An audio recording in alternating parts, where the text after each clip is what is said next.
Kung favorite mo rin ang pizza, para sa'yo ang video na ito dahil for today's recipe ay gagawa tayo ng homemade pizza gamit ang tinapay.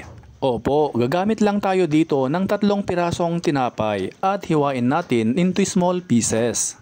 Paki-comment naman mga kanoypi saang lugar kayo nanonood para alam namin kung saang lugar nakaabot ang video na ito. Gagamit din tayo dito ng 3 itlog, season with salt at batihin ng maigi. By the way, shoutout nga pala sa lahat ng ating avid followers and viewers worldwide, lalo na kay Rebecca Silvano Calitas from Tagum City, Ros Banas from Las Vegas, Nevada, at kay Blesley Villarosa OFW from Oman. Ilagay na natin ang binating itlog sa ating bread mixture. Haluin ng maigi hanggang maging well-coated ang tinapay. Maraming salamat nga pala sa lahat ng ating viewers at followers na nagsishare at nagko-comment sa ating video. At kung bago ka pa lamang dito sa aming page ay mag-follow ka na para updated ka lagi sa aming bagong recipe.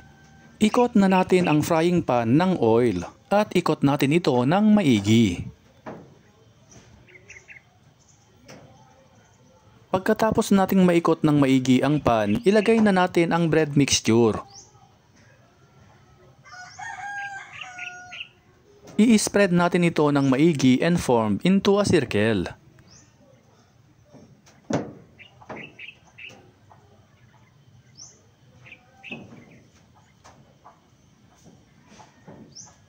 Pagkatapos ay lagyan na natin ito ng pizza sauce o ketchup at spread evenly.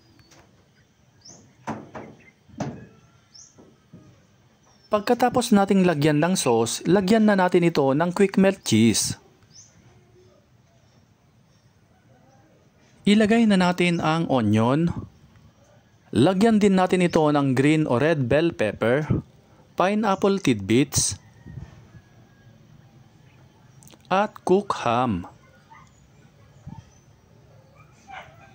Maglalagay ulit tayo ng quick melt cheese para mas cheesy.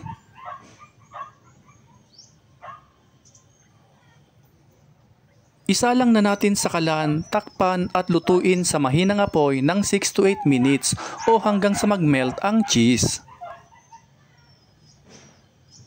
At finally, luto na ang ating homemade pizza. O diba, napakadali lang gumawa ng pizza mga kanoypi kahit nasa bahay ka lang at kahit pa wala kang oven. Kaya kung mahilig kayo sa pizza mga kanoypi, gawin nyo na ito. Siguradong magugustuhan ito ng buong pamilya, lalo na ang mga bata. Hanggang sa muli, maraming salamat sa panonood mga kanoypi.